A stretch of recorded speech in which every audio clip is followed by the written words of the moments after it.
తిరిగి BCN news కి స్వాగతం. గ్రామీణ తీర ప్రాంతాల్లో నివసించే నిరుపేద ప్రజలకు వైద్య సేవలను వారి ముంగిటికి అందించాలనే లక్ష్యంతో మీ ఇంటికి మీ డాక్టర్ మొబైల్ మెడికల్ యూనిట్ ను ప్రారంభించినట్లు పశ్చిమ గోదావరి జిల్లా కలెక్టర్ చదలవడ నాగరాణి తెలిపారు. భీమవరంలోని కలెక్టరేట్ కార్యాలయ ఆవరణలో జరిగిన కార్యక్రమంలో కలెక్టర్ నాగరాణి మొబైల్ మెడికల్ వాహనాన్ని జెండా ఊపి ప్రారంభించి అనంతరం వాహనంలో ఏర్పాటు చేసిన వైద్య సదుపాయాలను పరిశీలించారు. అదేవిధంగా త్వరలో రెడ్ క్రాస్ ఆధ్వర్యంలో ప్రొస్థెటిక్ హ్యాండ్ ప్రాజెక్ట్ ను కూడా ప్రారంభించి అర్హులైన వికలాంగులకు కృత్రిమ చేతులను అమర్చేందుకు చర్యలు చేపడతామని వెల్లడించారు.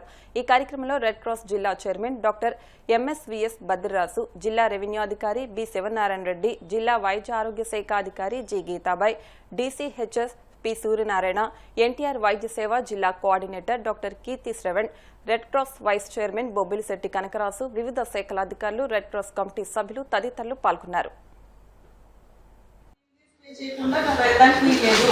వాళ్ళు ఏదైతే మన రూల్స్ ప్రకారం పే చేయాల్సి ఉంటుందో గవర్నమెంట్ ప్రైవేట్ ల్యాండ్స్లో కంపల్సరీగా పే చేసి వెళ్ళే విధంగా చూసుకోండి. వెహికల్స్ అన్ని కూడా పెడుతుంటే ఒకసారి ఎన్షూర్ చేసుకోండి వాళ్ళ దగ్గర పర్మిట్స్ ఉన్నాయా లేదా అనేది. అలాగే వాళ్ళు రోడ్ అంతా పాడేసుకుంటూ వెంట కుదరదు.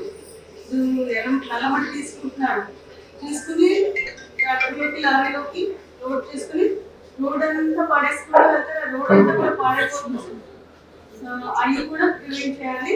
So transport department please note this instructions and tahsildars also to please see that no tractor moves in the district without paying the seal rates and other fees as per the government rules. రెండో విషయానికి వస్తే unified house hold survey మనం అంతా కూడా complete చేసాము.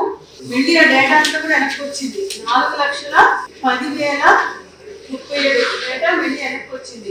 4,15,37 data అంతా మళ్ళీ వెనక్కి వచ్చింది. దానికి కారణం ఏంటంటే all the special officers also please pay attention on this. Multiple respective special officers, you also need to focus on this. అక్కడ హౌస్ హోల్డ్ అంటే ఎడ్యుకేషన్ సర్టిఫికేట్ తర్వాత ఫోన్ నెంబర్ తీసుకోవడం వల్ల ఈ డేటా అంతా కూడా వెనక్కి పుష్ అయ్యింది. కాబట్టి ఇదంతా కూడా చాలా చిన్న పని. దయచేసి ఈ వర్క్ అంతా 2 లేదా 3 days లో కంప్లీట్ చేయాలి.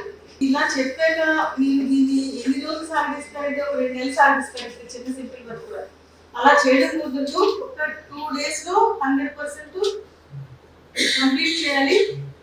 MSUs have to take extra responsibility. Extra complete గా మీరే రెస్పాన్సిబిలిటీ. మొన్న వదిలేసారి సస్పెండ్ చేయకుండా ఈసారి మాత్రం వదలను. 3 days లో కంప్లీట్ చేయకపోతే.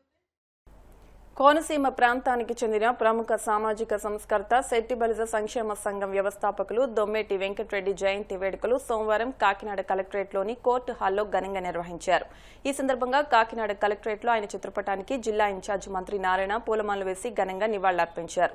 అనంతరం మంత్రి మాట్లాడుతూ ఆయన చేసిన సామాజిక సేవలకు గుర్తుగా దొమ్మేటి వెంకటరెడ్డి జయంతిని రాష్ట్ర ప్రభుత్వం అధికారికంగా నిర్వహిస్తోందన్నారు. ప్రభుత్వ విప్లు దాట్ల సుబ్బరాజు, యనమల దివ్య, ఎమ్మెల్సీలు పేరాబత్తుల రాజశేఖరం, కర్రి పద్మశ్రీ, ఎమ్మెల్యేలు Vanamadi Kondababu, Nimmakayala Chinarajappa, Jyothula Nehru, Varupula Satyaprabha, civil supplies corporation chairman Thota Sudheer, మాజీ ఎమ్మెల్యేలు వర్మ, పెండం దొరబాబు, జిల్లా collector Shanmohan, joint collector Apoorva Bharat, DRO D Tippenayak, BC సంక్షేమ శాఖ అధికారి జి శ్రీనివాస్, పలువురు ప్రజాప్రతినిధులు శెట్టి బలిజ నాయకులు నివాళులర్పించారు. వెనుకబడిన తరగతుల సంక్షేమే ధ్యేయంగా కూటమి ప్రభుత్వం పనిచేస్తోందని శెట్టి బలిజ జాతిపిత దొమ్మేటి వెంకటరెడ్డి జయంతిని రాష్ట్ర పండుగగా ప్రకటించడం బీసీల పట్ల సీఎం చంద్రబాబుకున్న చిత్తశుద్దికి నిదర్శనమని అమలాపురం ఎమ్మెల్యే ఐతాబత్తుల ఆనందరావు పేర్కొన్నారు. అమలాపురం హైస్కూల్ సెంటర్లో దొమ్మేటి వెంకటరెడ్డి విగ్రహానికి ఎమ్మెల్యే పూలమాలలు వేసి ఘనంగా నివాళులర్పించారు. అనంతరం స్థానిక నాయకులు, కార్యకర్తలు, శెట్టి బలిజ సామాజిక వర్గ ప్రతినిధులు పాల్గొని ప్రధాని Narendra Modi, CM Chandrababu, deputy CM Pawan Kalyan, మంత్రి నారా లోకేష్ల చిత్రపటాలకు ఎమ్మెల్యేలతో కలిసి పాలాభిషేకం చేశారు.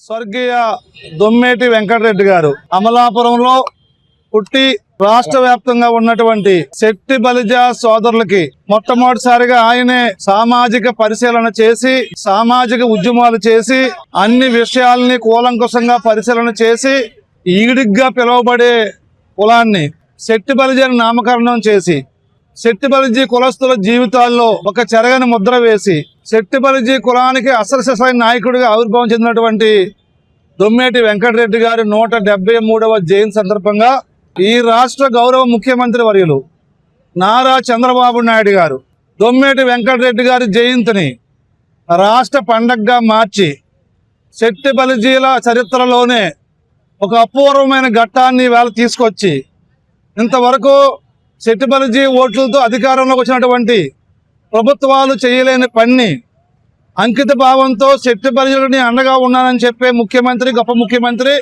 చంద్రబాబు నాయుడు గారి వేళ రాష్ట్ర ప్రభుత్వ హోదాలో చేయడం అనేది చాలా గొప్ప విషయం తెలియజేసుకుంటూ, అమలాపురం శాసనసభ్యుడిగా అమలాపురం నుంచే దొమ్మేటి వెంకటరెడ్డి గారు ఇక్కడి నుంచి ఎదిగారు కాబట్టి ఈ నియోజకవర్గం తరపున శెట్టి బలిజీ సామాజిక వర్గం తరపున గౌరవ ముఖ్యమంత్రి చంద్రబాబు నాయుడు గారికి హృదయపూర్వక ధన్యవాదాలు తెలియజేసుకుంటూ, శెట్టి బలిజీలందరూ కూడా దొమ్మేటి వెంకటరెడ్డి గారు ఏవైతే జాతి అభివృద్ధి కోసం సూచనలు చేశారో అవన్నీ కూడా గుర్తుంచుకొని ప్రతి ఒక్కరూ ఆచరించి భవిష్యత్తులో శెట్టి బలిజీల్ని ఏకతాటిపై నడిపించి ఆర్థికంగా, రాజకీయంగా, సామాజికంగా అభివృద్ధి చెందేలాగా చూడాలని శాసనసభ్యుడిగా నేను కోరుకుంటూ. వార్తలు ముగించే ముందు ముఖ్యాంశాలు మరొకసారి.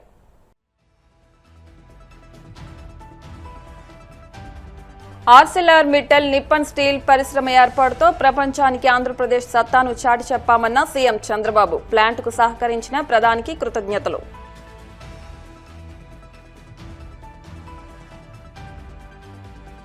రాయలసీమ ప్రాజెక్టులపై చంద్రబాబు కుట్రలు సాగనివ్వమన్న వైసీపీ నేతలు. జలయజ్ఞం ఫలాలను కూటమి ప్రభుత్వం అడ్డుకుంటోందని ఆరోపణ.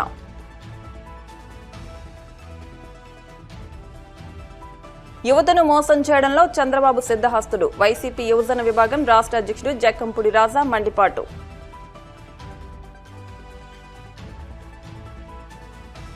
వాడపల్లి వెంకన్న ఆలయంలో ప్రత్యేక పూజలు. మంగళ వాయిద్యాల నడుమ శ్రీ స్వామి అమ్మవార్లకు మేలుకొలుపు సేవ, ఈశ్వరలక్ష్మి హోమం. ఈ వార్తలు ఇంతటితో సమాప్తం. మరిన్ని వార్తల కోసం BCN digital YouTube channel, Facebook page ని ఫాలో అవ్వండి. అప్డేట్ వార్తల కోసం ప్లీజ్ సబ్స్క్రైబ్.